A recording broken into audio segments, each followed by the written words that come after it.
This is the story of a 30-year search by U.S. intelligence agencies to perfect mind control.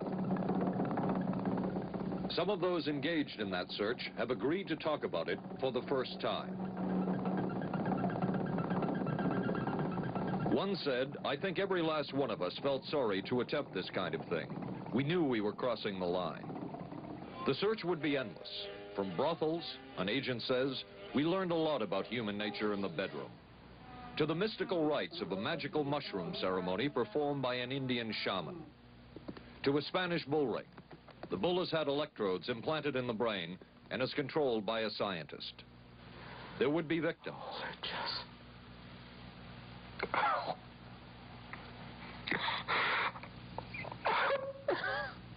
One intelligence agency tried to peel this man's mind back to reveal its deepest secrets. I'll live through it. I'll live through it. This man worked on some of these programs. He would write of his work, "It was fun, fun, fun." This is the story of the search for mind control. ABC News Close-Up, Mission Mind Control. With ABC News correspondent Paul Altmaier. 1217, now boarding at gate. Mark? Anne. It's been ages. Can I buy you? Allow me. 2 Michelob Lights. Michelob makes a light beer? Perfect. The good taste of Michelob Light. Don't just compare it to other light beers. Compare it to your regular beer. It's that good. You always did go first class. Your ticket to San Francisco. Thank you. San Francisco? You too? Good taste runs in the family. Mrs. Cooper, I need help. Oh, with all these different dog foods, I don't know what kind to feed him. Dry, soft. Honey, it's not the form, it's the formula. Those are for any dog, young, old, whatever. But Cycle 2 dog food is especially for dogs ages 1 to 7, like mine. The Cycle 2 formula has just what dogs in their active years need to help stay healthy. And happy. With Cycle, I know what to feed him. Now get Cycle 2 in 25-pound bags. We are not professing to tell you the complete story of these activities. We are professing to tell you the complete story that we know. Right. But these records that we've uncovered don't tell the story. They tell pieces of it. This is a story that has been told in bits and pieces. This is an attempt to pull most of it together. We know we don't have the full story. We do, however, have some striking new revelations and insights. The story begins here, just off the nation's front yard, the Mall. The buildings behind me were the headquarters for the World War II Office of Strategic Services. It was here that the first halting steps toward mind control began. The shaper and molder of OSS was General Wild Bill Donovan. He said of his group's work, "We may have made mistakes, but we were not afraid to try things that were never done before." In this anything-goes atmosphere, Donovan appointed this man, Stanley Lovell, a Boston industrialist, to break new ground in many scientific and technical fields. Donovan called Lovell his Dr. Moriarty, after the fiendish professor in Sherlock Holmes. Lovell liked the name and posed for this Saturday Evening Post photo. He later wrote of his OSS job that it was, quote, to stimulate the Peck's bad boy beneath the surface of every American scientist and to say to him, throw all of your normal law-abiding concepts out of the window. Here's a chance to raise merry hell. It was in this atmosphere that the search for mind control began. This bizarre man would be an active participant in that search over the next 2 decades. His name is George White, an OSS captain who had formerly been with the Bureau of Narcotics. In his diary, seen here publicly for the first time, White left a legacy of the darker side of American intelligence work.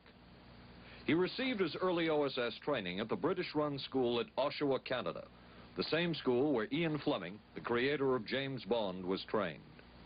White referred to the school in his diaries as the Oshawa School of Mayhem and Murder. Mike Burke, former OSS colleague of White's and now president of Madison Square Garden Center. Very compelling fellow, mysterious fellow, almost mystical fellow. He was fascinating because you knew something about him, but not enough about him to really get a fix on him. He also knew a great deal about the swifter elements of society, the gamier side of life. And he was very impressive in his technical knowledge of the underworld, so to speak. He said one of our men gets beat up. He says, you have to act real fast and teach these guys a lesson. Charles Siragusa, a former narcotics officer and friend of White's. He'll come around, he says, and break your kneecaps.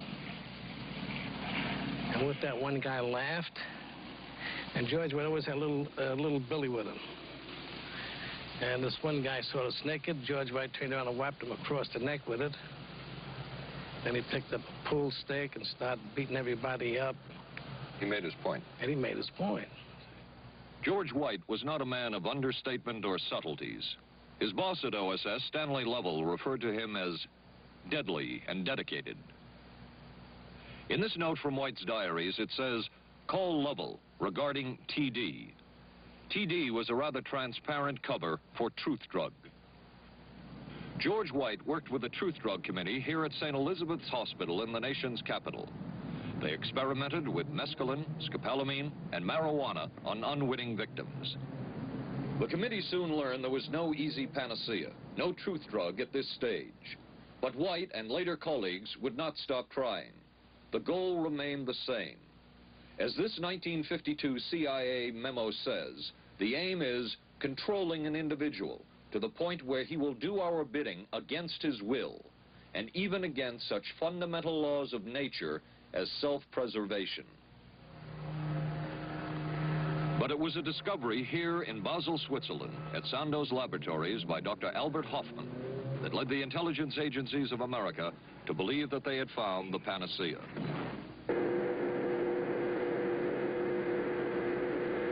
The discovery was lysergic acid diethylamide, LSD. The film that you see is considered by many experts to be the closest illustration of the effects of a hallucinogenic. It was one of the first times that anybody had run into a powerful drug that was different than anything else that they knew anything about. John Gittinger, recently retired chief psychologist for the CIA. This is the first time Gittinger has been interviewed publicly. We could disable a whole city by putting a very small amount on a water supply. After all of these years of us, those of us who are involved in looking for this secret drug, this was the only thing that began to look for the first time like it might be something like that. The CIA's interest in LSD was intense. The worry was that the Russians would get hold of it. Were the Soviets into LSD?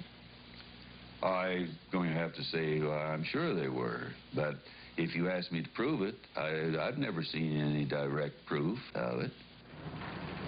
But at one point, intelligence information received from Switzerland said that Sandoz Laboratories was about to put 100 million doses of LSD on the open market. And it caused enough concern within the agency that the United States was prepared to buy the entire supply. However, a slight mistake had been made. The mistake is made public for the first time. I just found out on a new CIA document that there were no such large quantities of LSD on the market. Joan Marks has filed numerous Freedom of Information suits against the CIA and has unearthed much new material. He is the author of The Search for the Manchurian Candidate, a history of intelligence agency work with mind control. He is a consultant for this report. What happened is that there was a military attaché in Switzerland, an American officer, who got milligrams and kilograms mixed up.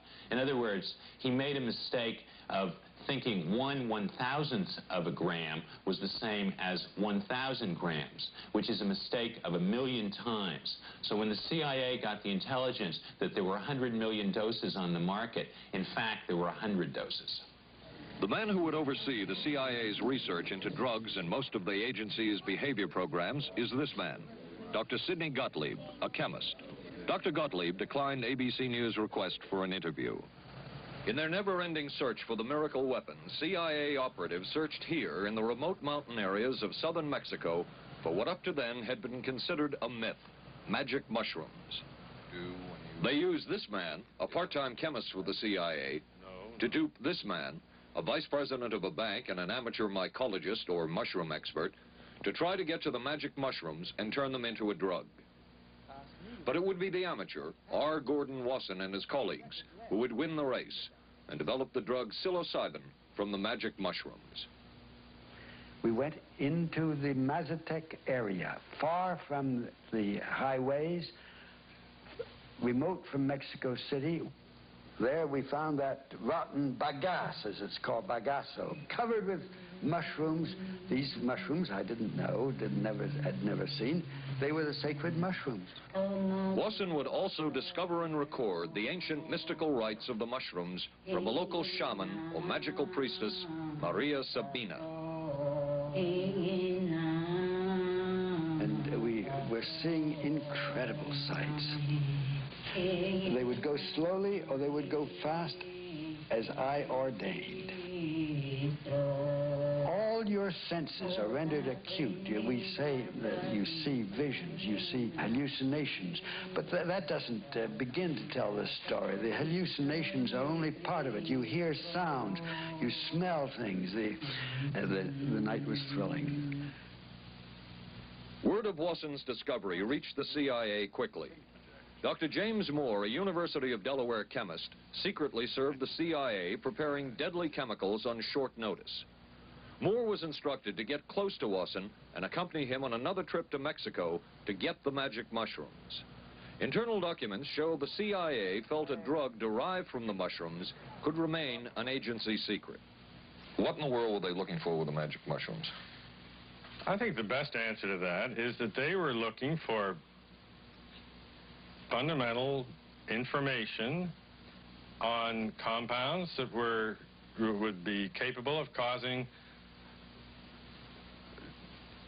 changes in behavior, changes in mental attitude. Did you ever consider what would have happened if any of these substances were given to, say, unwitting people?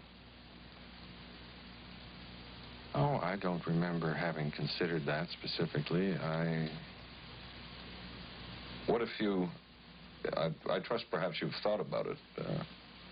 Well, I haven't worried about it.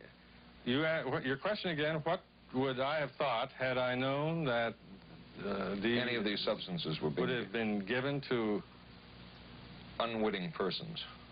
You mean a hostile agent of another government? No, I mean, that was probably one of the things they had in mind. I mean, testing it out on an American citizen. I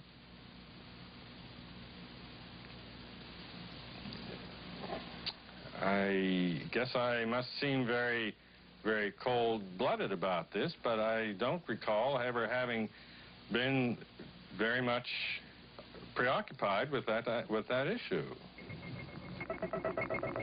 But many drugs were tested in this way. A decision was made at the highest levels of the CIA to do testing on unwitting Americans. As one CIA document says, such testing would be operationally realistic. A former CIA official who worked on these programs describes for the first time how the decision was made. He did not wish to be filmed or recorded. Thus his remarks are read by someone else. I think every last one of us felt sorry to attempt this kind of thing. We knew we were crossing the line. Every decent kid knows he shouldn't steal, but he does it sometimes. We knew damn well we didn't want anyone else to know what we were doing. The decision was made to do testing on unwitting victims. It was decided they should be on the fringes of society because they were most vulnerable. It was the borderline underworld, prostitutes, drug addicts, and other small-timers who would be powerless to seek any kind of revenge in case they found out. And as their predecessors had a decade earlier, the CIA turned to George White for help. White was now a high-ranking narcotics official, and by this time, the stories about George White were legendary. So the waiter says, "May I help you, monsieur?"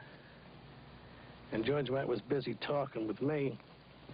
Paid no attention to the waiter, so the waiter tapped him on the shoulder, says, "May I help you, monsieur?" George White turned around, whipped his gun out, and stuck it in the guy's face like this in this crowded restaurant. George White did not mind bending the law, and he knew the street well. He was the ideal choice for what the CIA had in mind. We were Ivy League, white, middle class. We were naive, totally naive about this, and he felt pretty expert. He knew the whores, the pimps, the people who brought in the drugs. White set up so-called safe houses for the CIA in New York, here in Greenwich Village, and later in San Francisco, in this hotel, and in an apartment atop Telegraph Hill with a commanding view of San Francisco Bay.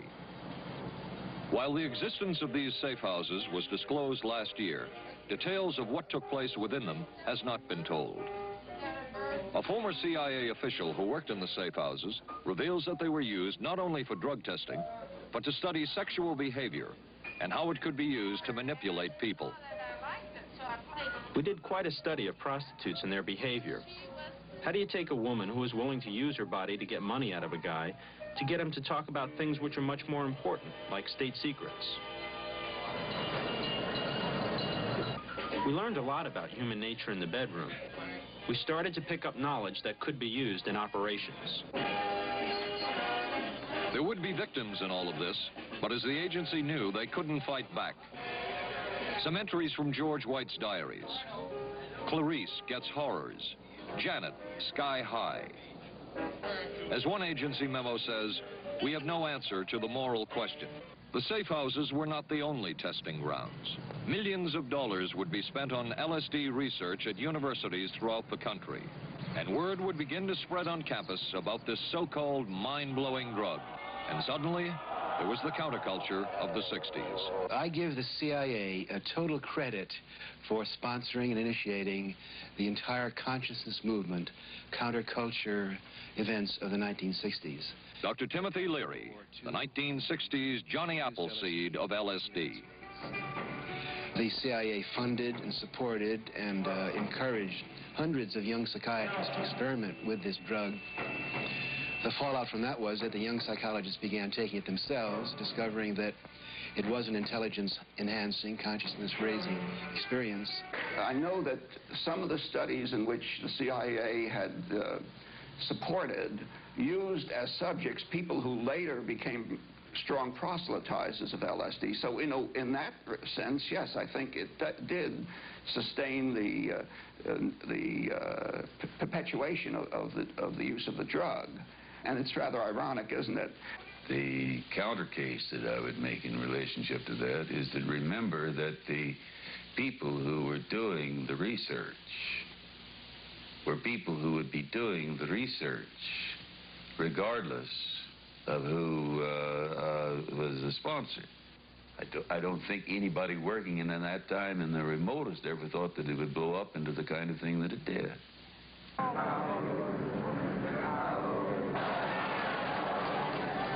History will judge the role of the CIA and other intelligence agencies in unwittingly contributing to the counterculture of the 60s through their intense interest in LSD and other hallucinogenics. But for the moment at least, the argument can be made that the CIA helped usher in the age of Aquarius.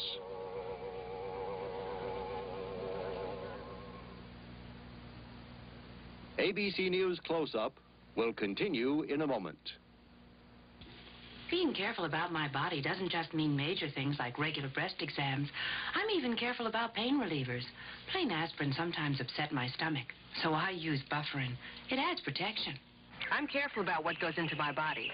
Bufferin gives me an added relief action I want. Tylenol doesn't. Only one leading tablet has both an added relief action in many cases that Tylenol never provides, and protection ingredients, Bufferin. Now I'm careful to get both with Bufferin. Your sink trap's clogged with grease.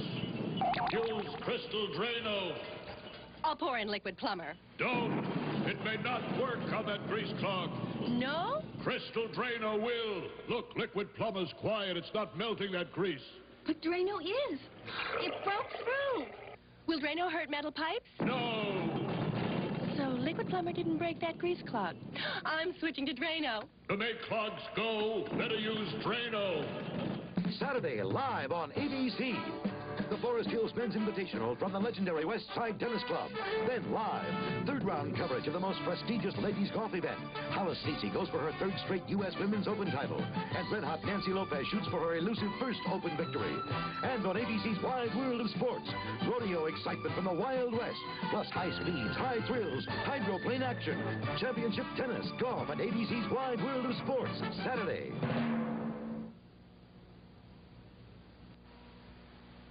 Wednesday on 8 is Enough. We got the buggy fever. The Bradford girls go disco crazy. Hey, hiya, hun. What do you say we get, down? And the summer's off to a red-hot start.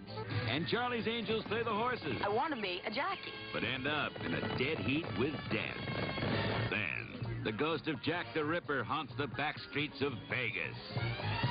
Tomorrow, starting at 8, 7 Central and Mountain on ABC.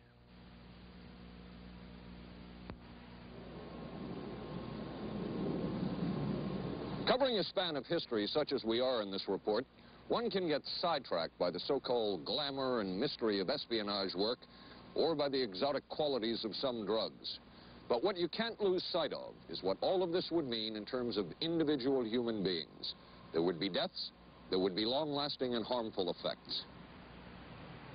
The best-known case is that of this man, Frank Olson, a chemist employed by the Army Chemical Corps, who in 1953 was slipped LSD unknowingly at a meeting with CIA officials. Shortly after that, Olson went into severe depression.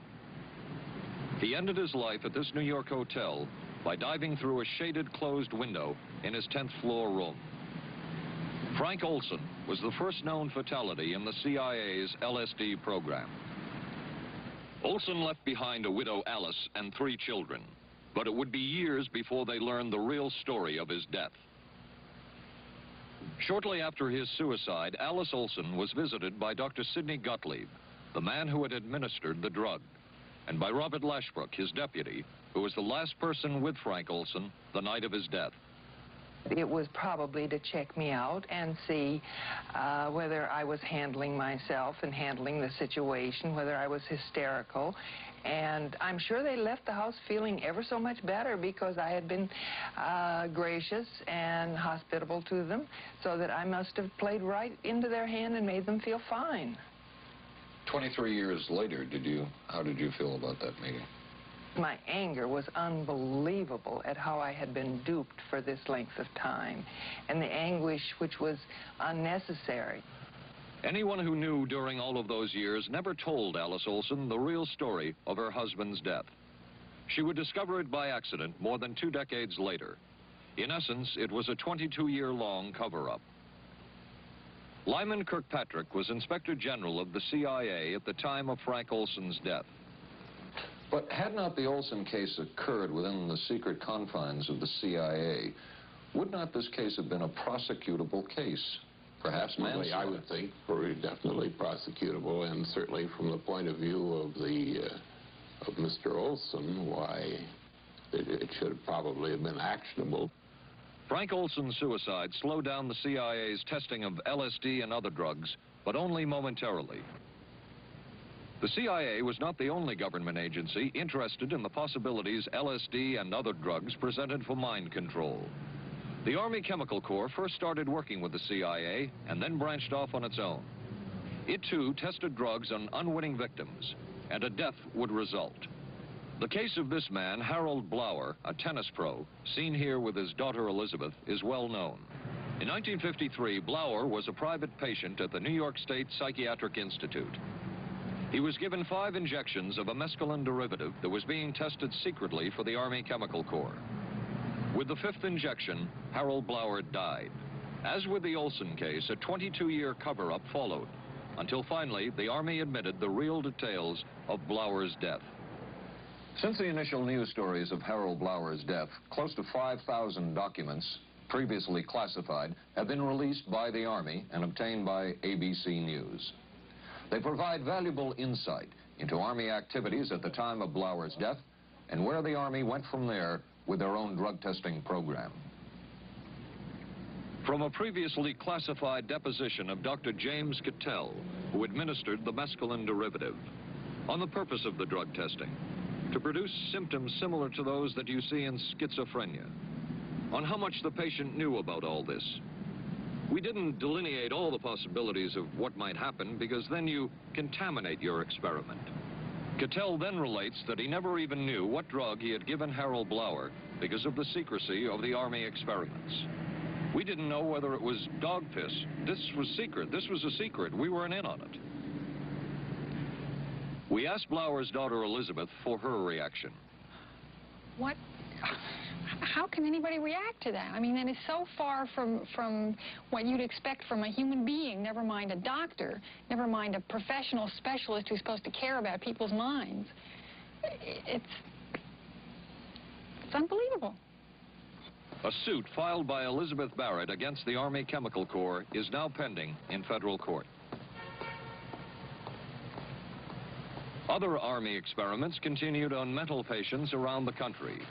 Work done at the Tulane Medical Center in New Orleans involved several drugs, hallucinogenics, and electrodes implanted in the brain. The chief researcher was Dr. Russell Monroe, now head of the psychiatry department at the University of Maryland. These are various progress reports written by Dr. Monroe and recently obtained by ABC News. From one of the progress reports, a report of a woman who had electrodes implanted in the brain and was then given LSD and other drugs. She became agitated, cried, lapsed into a trance-like state.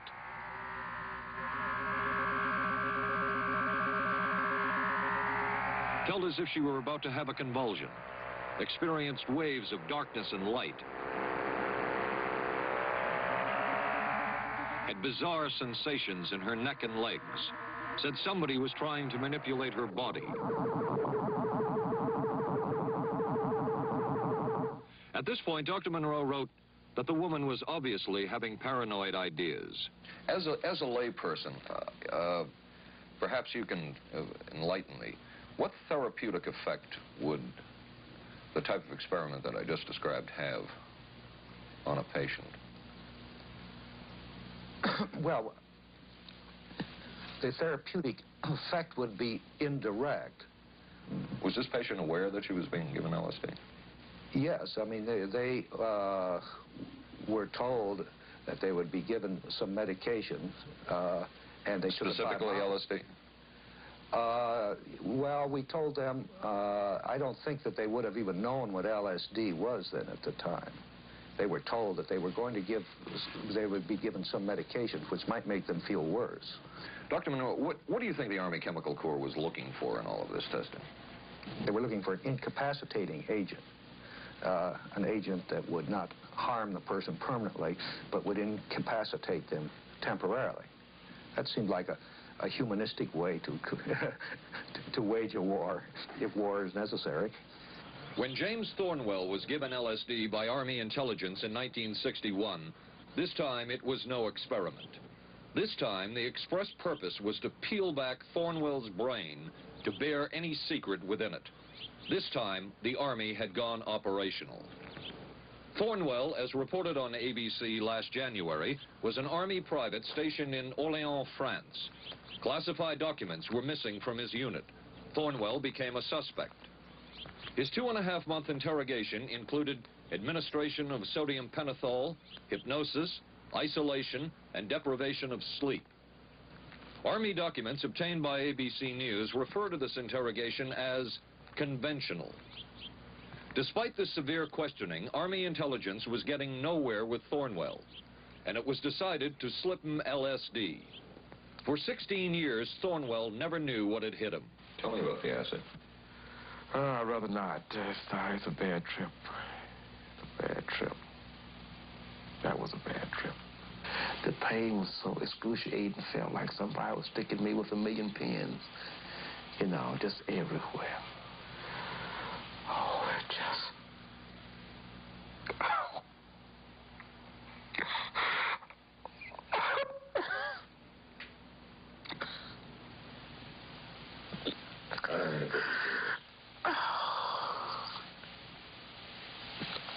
You want to stop for me?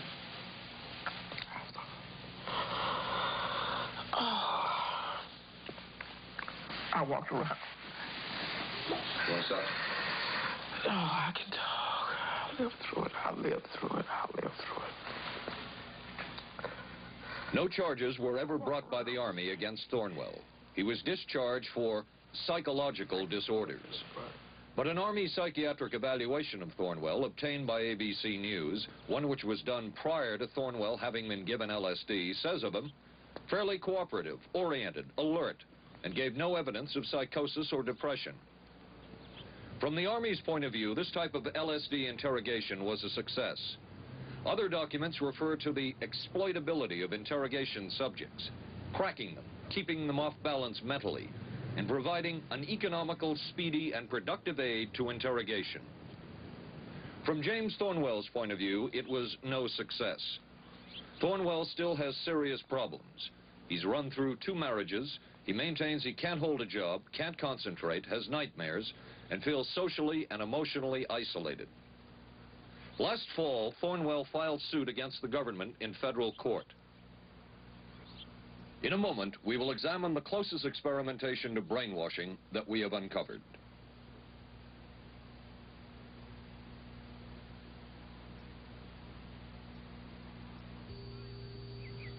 Oh, for crying out loud. Something wrong, Will? You pick up a paper these days, you learn life isn't as simple as it used to be, and neither's food. Is that why you eat grape nut cereal? Yep, you couldn't ask for a simpler cereal. Wheat and barley, vitamins added, no preservatives. Sure looks simple. It's got a natural nutty taste. What's good for breakfast, guys? How about something nice and simple? Grape nuts, the simple cereal.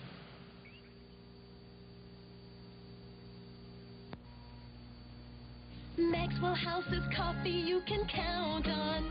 Maxwell House. Good to the last drop. Maxwell House is good every time. Maxwell House is good coffee. Good to the last drop. Maxwell House. Maxwell House. Coffee you can count on. Always smells good. Always tastes good. Always good to the last drop. Maxwell House is good news. Good to the last drop. Maxwell House. ABC News Close-Up will continue in a moment. Special baseball. The Yankees take on the Angels Friday night on ABC. This is a heavy-duty stick-up, and this is a good place for it. New heavy-duty stick-ups from Airwick for small places with big odors. This is David Shoemaker in the news at this hour. District Police have charged a young Northeast woman with the weekend kidnapping of that day-old baby. Sources say the woman was pregnant and afraid she'd lost her own child in the accident, and that's what motivated the kidnapping.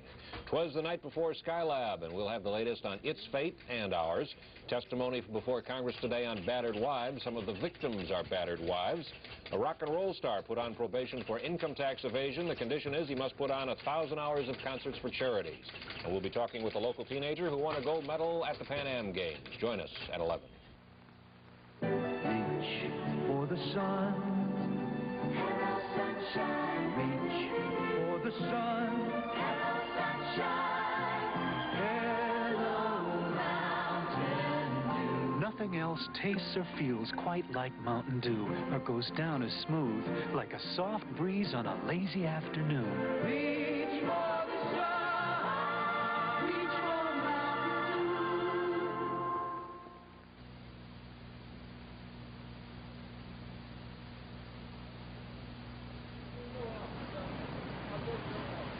By far, the most chilling experiments we have uncovered took place at this Gothic estate called Ravenscrag, halfway up Mount Royal in Montreal.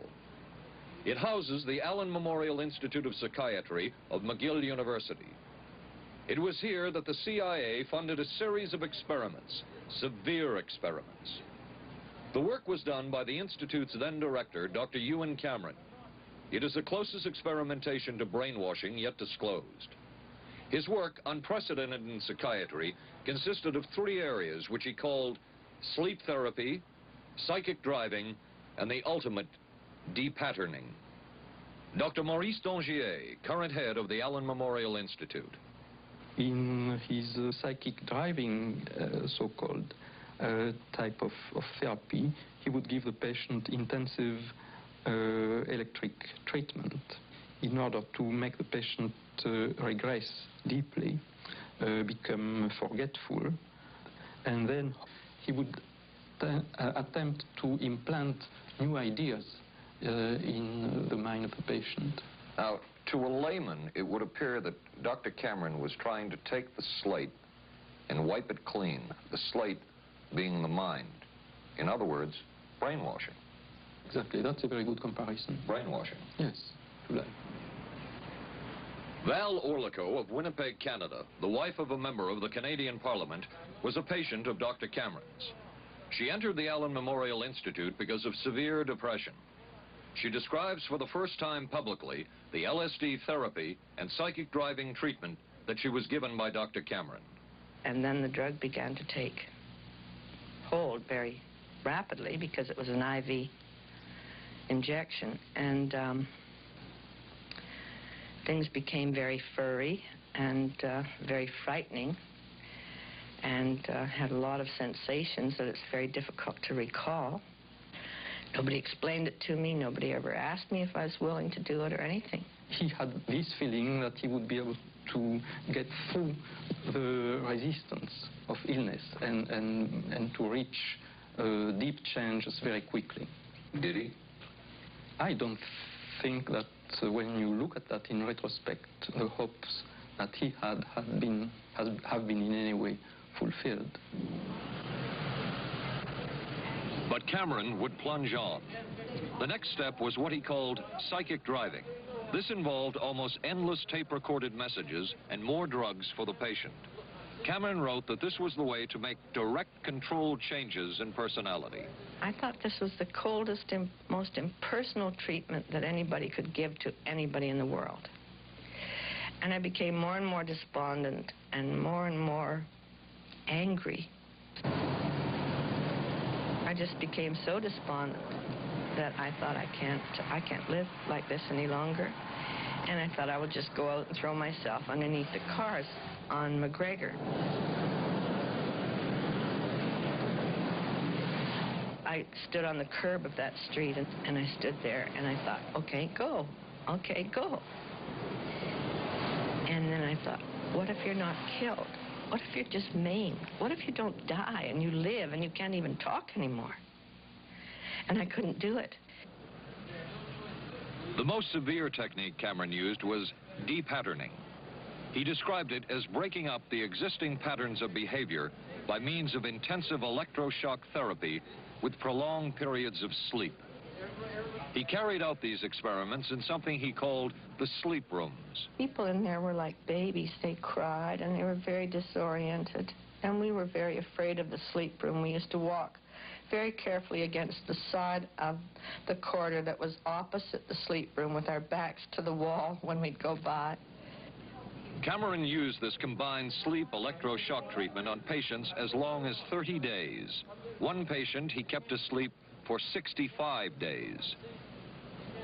Cameron retired, and his successor, Dr. Robert Cleghorn, ordered a follow-up study on the patients treated with Cameron's de-patterning method. It showed that it was no more beneficial in its result than the use of more conservative methods.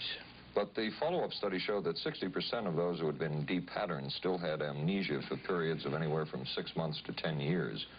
That's quite a memory loss, isn't it? That is a memory loss. Indeed it is. It's I think, more than desirable. In retrospect, does Dr. Cameron's experimentation and his treatment appear harsh? I would say yes. I mean, this forceful type of approach that I was describing to you is definitely, it can be said that it's harsh. I wouldn't call it harsh. I would say it was harder on the staff than it was on the patients, because these people had to be fed and they had to be cared for and they had to be given sufficient fluid and food and toileted and so on and so forth. It was a very difficult thing for the staff to follow these patients properly and see that they did well. Well, I'm glad he was concerned for the staff. But damn it all, I wouldn't. I could have maybe had a different kind of life. And that makes me angry and sad, and I don't know how to explain how I feel, really. I'm just... How did you feel when you learned that Dr. Cameron's experimentation was financed by the CIA? Well, I thought... Oh, I can't even use the word that I thought, because I thought, that bastard. And he was too smart. He knew who he was working for. And, excuse me, but I just, I just can't, sometimes I can't believe it, and yet I know it's true. If you had the opportunity to say something to the people at the Central Intelligence Agency who financed this study, what would you say? I realize the CIA is a very important organization, and they have a very important job to do. But, God, it surely doesn't have to be done on people who are totally incapable of knowing what's happening or having any defense against it. And I can't imagine the mentality of people who would do this. I just can't. As for Dr. Cameron, he died in 1966 while mountain climbing. A colleague wrote of Cameron, "For him, the ends justified the means. And when one is dealing with the waste of human potential, it is easy to adopt this stance." Dr. Cameron seemed ideally suited for what the CIA had in mind.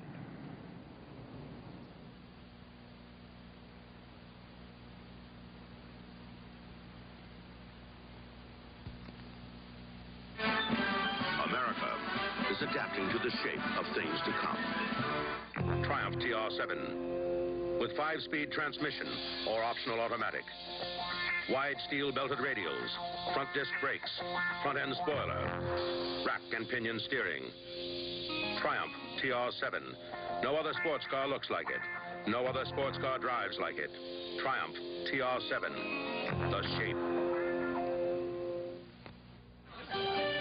Don't worry, they just got lucky. I'm sorry, I let us down. Forget it, we'll beat them next week. No, I really let us down. Come on, how about a Michelob Light, huh? Michelob makes a light beer? Sure.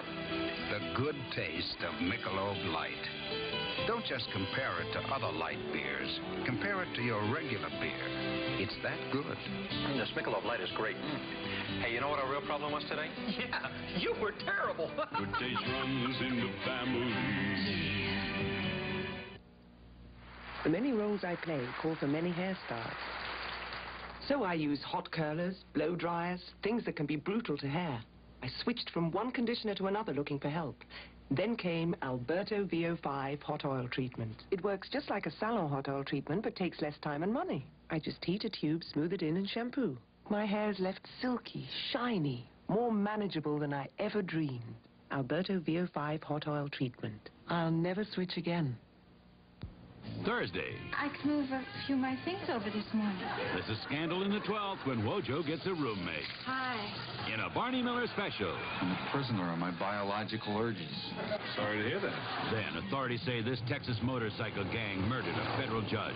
People are always scared of something they don't understand, and they don't understand us, so they're scared. Geraldo Rivera investigates dope, death, and the banditos on 2020. Thursday, starting at 9, 8 Central and Mountain on ABC. It was the Cold War, and especially the trial of Joseph Cardinal Mindszenty, who was forced to testify in a Hungarian court that he was a spy. And then later, the Korean War, with the coerced and mainly fraudulent confessions of American servicemen. My information took place on the... That would spark intense interest in intelligence circles about brainwashing. The CIA secretly commissioned a study of communist brainwashing methods at the Cornell University Medical Center. A leader of that study was Dr. Lawrence Hinkle. He explains first the Russian method of controlling and breaking a person. Absolutely isolated from everyone else, with one man whose job it is to get you to write the extent to which you are a criminal. In this setting, you can get people to do most anything, do you see? Because you don't have to lay a hand on them.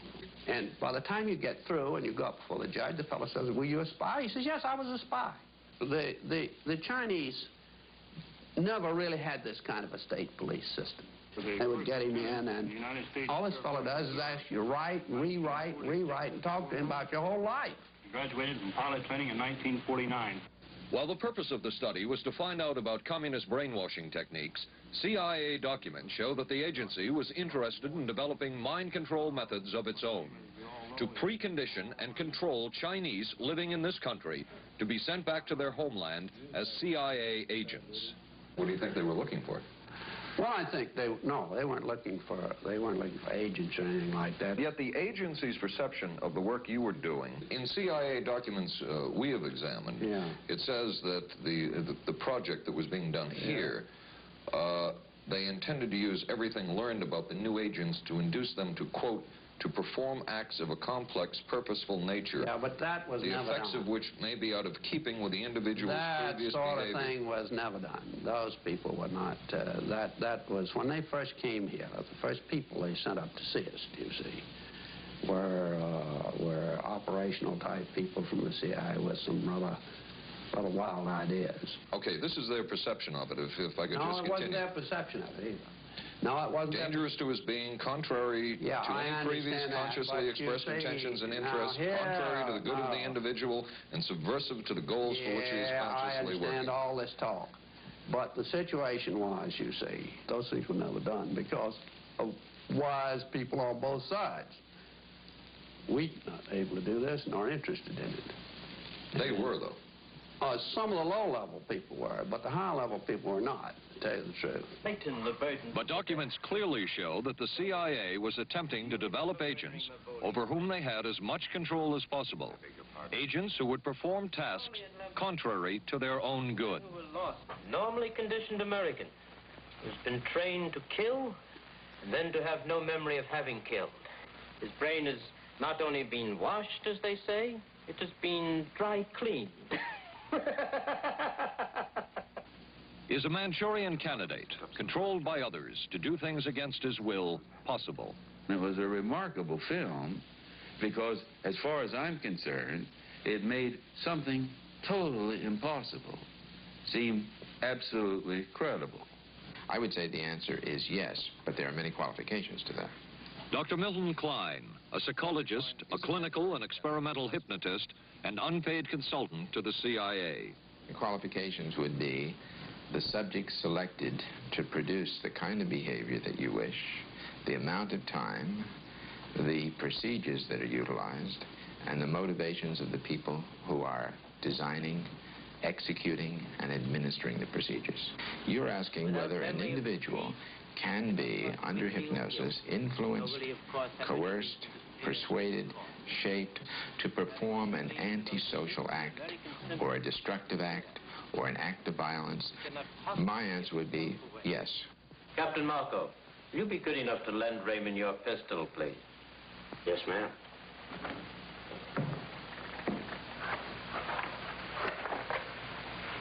Thanks, Ben. Sure, kid. Shoot Bobby Raymond. Through the forehead. Yes, ma'am.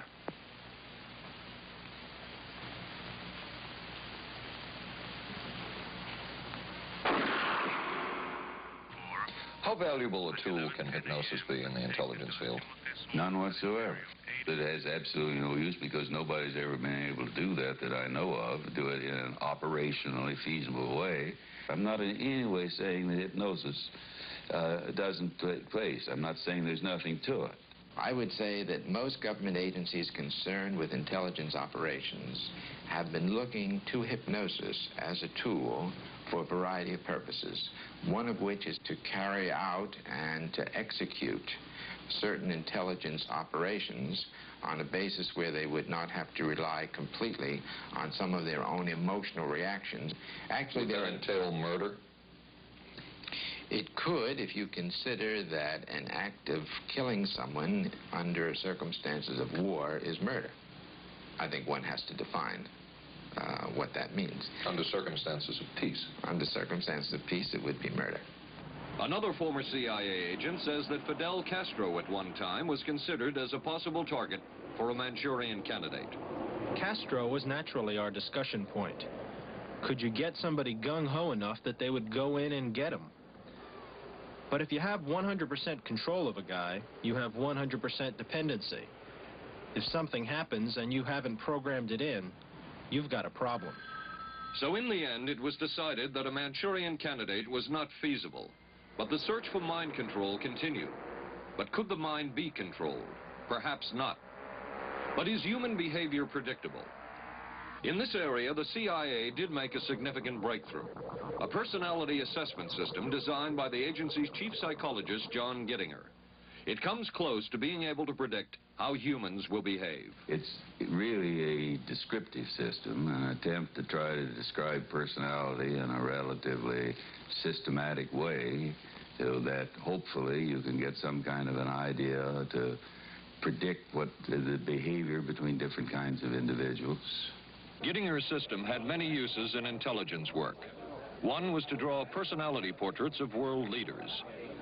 Using Gittinger's system, the agency concluded the Shah of Iran is a brilliant but dangerous megalomaniac whose basic problems resulted from an overbearing father. And there were other applications. Your assessment staff played a key role in helping other governments pick their police intelligence agencies, including, we've learned, the Korean CIA, Uruguayan National Police. Can you tell us about this? No. Author John Marks. The former #2 CIA man in Uruguay told me how in 1966 John Gittinger and an assistant traveled down to Uruguay and gave the tests in order to select members of the Uruguayan intelligence service. A psychologist who used to work for the CIA told me in 1961 he personally traveled to South Korea as part of an American CIA effort to set up the Korean CIA and to give the personality tests to candidates for the Korean CIA to choose the best man for their secret police. But one of the basic functions of Gittinger's system was finding the vulnerabilities of an agent, a double agent, or a potential agent.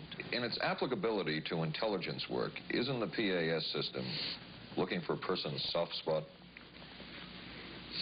Well, of course, the answer to that is yes, but I hasten to say soft spot. This is what I consider a negative word. Of the hundreds of behavioral projects undertaken by the CIA, Gittinger's appears to have been one of the more successful and more conventional. Other experiments were not as conventional. Neurophysicist Dr. Jose Delgado was financed by the Office of Naval Research. In this experiment, the bull is sedated. Electrodes are implanted in its brain. Delgado transmits an electronic impulse to the center of the bull's brain. Delgado has remote control of the animal. Recently released CIA documents refer to the feasibility of remote control of animals, and that special investigations will be conducted toward the application of selected elements of these techniques to man. Other areas were examined through the 60s and 70s. Brain surgery, psychosurgery, creation of amnesia, parapsychology, manipulation of genes. Even though past and present CIA officials have indicated this kind of work ended in 1963. And one of those who took part in these programs. Thank you, sir. In 1977, the Senate subcommittee heard testimony from many of them, but the testimony was not that revealing. According to one of them, they agreed amongst themselves to keep the inquiry within bounds that would satisfy the committee. Former narcotics officer Charles Siragusa says that he was asked to limit his testimony by the man he reported to at the CIA. He wanted me not to say anything. To perjure yourself. That's right. Well, either that, I'd have to perjure myself or take the Fifth Amendment. And I'm not about to take the Fifth Amendment for anybody. Okay. Former CIA chemist Robert Lashbrook testified he had no first-hand knowledge of the agency-run safe houses when, in fact, he supervised one of them. And according to George White's diaries, was at a safe house when White conducted what he called an LSD surprise experiment. Dr. Sidney Gottlieb, whom we recently filmed near his California home, oversaw many of the CIA behavioral programs. He retired in 1973 and destroyed the records of this work. In sort of a valedictory letter, Dr. Gottlieb wrote that he and his colleagues had been able to maintain contact with the leading edge of developments in the field of biological and chemical control of human behavior. Dr. Gottlieb also testified before the Senate subcommittee, but from an anteroom where he could not be filmed because of what his lawyer termed health and cardiac problems. Dr. Gottlieb declined ABC News' request for an interview. And what of George White, the man who helped the agency in so many of its programs? He would retire here to Stinson Beach, California. And shortly before his death, he wrote to his boss at the CIA, Dr. Sidney Gottlieb, and summed up his career by saying, "It was fun, fun, fun. Where else could a red-blooded American boy lie, kill, and cheat, steal, deceive, rape, and pillage with the sanction and blessing of the All-Highest?" Has mind control been achieved? From all of the available evidence, it appears doubtful. The human will has prevailed up to this point. But as we have seen, work is continuing in this field, work that we still don't know very much about. How deeply are the Russians and other dictatorships into all of this? We really can't say, and the CIA is reluctant to give out information about it. But the basic question remains, what place does all of this have within a democracy? One final point should be made. As one of the persons who worked on these programs told us, we are very capable, conscientious, and very dedicated scientists working for our country. Their work speaks for itself. This is Paul Altmeyer for ABC News. Good night. Here's a great idea. Potato peeler? Nope. Hair curler. It's Vanish Bow Freshener. Freshness in a snap. Snap it under the rim and it freshens 2 ways. It's always there to freshen. Then when water hits it, extra deodorizer and detergents are released, working best when and where you need it. When the bowl's fresh, the bathroom's fresher. Snappy idea. Vanish Bulk Freshener. Vanish for a cleaner bowl and a fresher bathroom. What do doctors recommend for pain today? This report shows doctors' #1 choice is the pain reliever in Anacin. 5 million recommendations last year for pain of headache, backache, minor arthritis, and muscle ache. The ingredient in Anacin is the doctor's #1 choice. Anacin is strong, a special combination of medical ingredients free of stomach upset for millions everywhere. The ingredient in Anacin, doctor's #1 choice.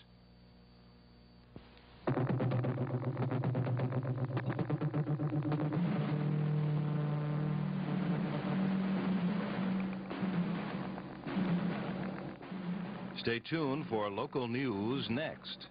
Then live from the Johnson Space Center in Houston, ABC News will track the approach of Skylab as it nears re-entry. Skylab, the final hours. Right after Twiggy and Dirk Benedict of Battlestar Galactica star in I Want Her Dead on the Tuesday Movie of the Week tonight on ABC.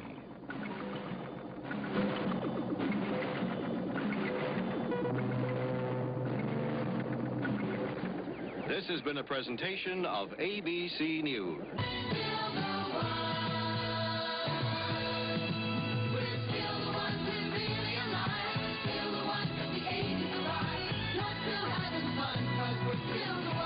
Still the one, ABC.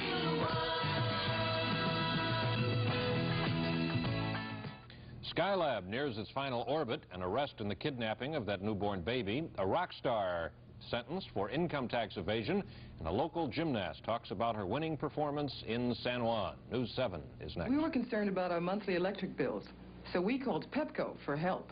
They sent us this EnergyWise home audit. Just take a few simple measurements and answer the questions. Then mail them back to Pepco. Then Pepco will, free of charge, analyze your home's energy use and send you back a list of recommended changes to help you save money on your bills. Write today for Pepco's EnergyWise home audit